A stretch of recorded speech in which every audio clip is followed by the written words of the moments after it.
அஸ்ஸலாமு அலைக்கும் ஃப்ரெண்ட்ஸ், எல்லோரும் எப்படி இருக்கீங்க? அல்ஹம்துலில்லாஹ் நாங்கள் எல்லோரும் நல்லாயிருக்கோம். நீங்களும் நல்லா இருப்பீங்கன்னு நினைக்கிறேன். நான் இன்றைக்கி வீடியோவில் செய்ய போகிற ரெசிபி என்னென்னா, அடிக்கிற வெயிலில் கீரைலாம் நம்ம அடிக்கடி சாப்பிட்ணுங்க. இப்போ நான் வயல்வெளியில் கிடைச்ச கீரையை தான் நான் புளி போட்டு கடைய போகிறேங்க.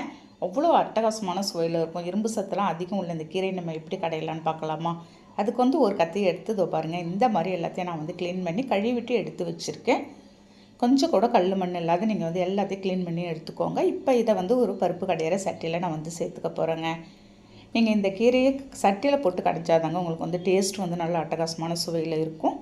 ஒரு பெரிய பூண்டாக உரித்து அதோடு சேர்த்துருக்கேன். ஒரு 5-6 சின்ன வெங்காயமும் ஒரு லெமன் சைஸ் புளி சேர்த்துட்டு ஒரு 3 தக்காளி, பழமான தக்காளியாக நான் அரிஞ்சு சேர்த்துருக்கேங்க. தக்காளி கொஞ்சம் கூடுதலாகவே நீங்கள் இந்த கீரை கடையிலுக்கு நீங்கள் சேர்த்துக்கோங்க. நம்ம வேக வச்சிடலாம். இது வேகிற டைமில் இதுக்கு ஒரு மசாலா ரெடி பண்ணிடலாங்க. ஒரு இரும்பு பேனில் 1 ஸ்பூன் அளவுக்கு பச்சை கொத்தமல்லியோ, ஒரு 1/4 ஸ்பூன் மிளகு, 1/4 ஸ்பூன் ஜீரகம், ஒரு 3 காஞ்ச மிளகாய் மட்டும் சேர்த்து நல்லா வாசனை வர வரைக்கும் நம்ம இதை வறுத்து எடுத்துக்க போகிறோங்க. இந்த கீரைக்கடையிலுக்கு இந்த மசாலா தாங்க ஃப்ளேவர் சூப்பராக இருக்கும். பாருங்கள், இந்த மாதிரி கருக விடாத வறுத்துட்டு நான் ஒரு பிளேட்டில் ட்ரான்ஸ்ஃபர் பண்ணி நல்லா ஆற வச்சு நம்ம ஒரு மிக்ஸி ஜாரில் சேர்த்து நல்லா கொஞ்சம் நைஸ் பவுடராக நம்ம அரைச்சி எடுத்துகிட்டு பாருங்கள்.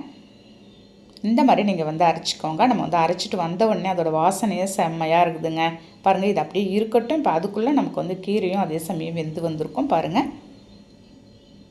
இந்த மாதிரி நல்லா ஒரு 50% வெந்ததும் நீங்கள் திறந்து பார்த்து ஒரு கரண்டி வச்சு நல்லா ஒரு மிக்ஸ் கொடுத்துருங்க. இந்த கீரை வேகிறதுக்கு கரெக்டாக எனக்கு ஒரு 10 நிமிஷம் தாங்க ஆச்சு. ரொம்ப நேரமும் நீங்கள் கீரையை வேக வைக்க தேவையில்ல. பாருங்கள், இந்த மாதிரி கன்சிஸ்டன்சி வந்ததும் இன்னும் ஒரு செகண்ட் நல்லா மூடி வச்சு நம்ம மிக்ஸ் பண்ணி கொஞ்சமாக கல்லுப்பு 1 ஸ்பூன் அளவுக்கு சேர்த்து நம்ம மத்து வச்சு அந்த பூண்டெல்லாம் நல்லா நசுக்கி விட்டு நம்ம கடைஞ்சிட வேண்டியது தாங்க. நீங்கள் ஒரு மிக்ஸி ஜாரில் போட்டு இது கடைய முடியலன்னா அந்த மாதிரி கிடையாதுங்க. நீங்கள் இந்த மாதிரி கடைஞ்சி பாருங்கள், டேஸ்ட் சூப்பராக இருக்கும். ஃபில்ட்ரு பண்ணி வச்சுருந்தேன் அந்த புளி தண்ணியை நம்ம சேர்த்துட்டு அரைச்சி வச்சுருந்த பொடியை ஃபஸ்ட்டு 1 ஸ்பூன் சேர்த்து ஒரு சுற்றி நல்லா ஒரு மிக்ஸ் பண்ணி கொடுத்துட்டு திரும்ப நம்ம ஃபைனலாக இருந்த பொடி எல்லாத்தையும் சேர்த்து மற்ற வச்சு நல்லாவே கடைஞ்சிட்டேன் பாருங்கள். இப்போ இதுக்கு ஒரு ஃபைனலாக எண்ணெய் ஊற்றி நம்ம வடகம் மட்டும் போட்டு நான் தாளிச்சிருக்கேங்க. செம்ம வாசனையாக இருக்குதுங்க. இந்த கீரைக்கடைகள் ஒரு சூடான சாதத்தோடு நீங்கள் இந்த கீரைக்கடைகள் போட்டு சாப்பிட்டு பாருங்களேன். எவ்வளோ சாப்பாடு இருந்தாலும் சாப்பிட்லாம், அவ்வளோ அட்டகாசமாக இருக்கும். இது அப்படியே ஒரு பவுலில் எடுத்து நான் ட்ரான்ஸ்ஃபர் பண்ணி வச்சிடுறேங்க.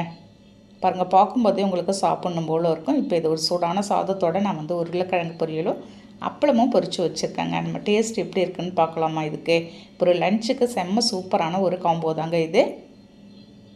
எத்தனை வெரைட்டியில் நம்ம குழம்பு வச்சாலும் நம்ம இந்த மாதிரி கீரை கடையெல்லாம் வயல்வெளியில் கிடைக்கிற கீரையெல்லாம் நீங்கள் ட்ரை பண்ணி பாருங்களேன். அட்டகாசமான சுவையில் இருக்கும். இரும்பு சத்தெல்லாம் ரொம்ப அதிகமாகவே இருக்குங்க.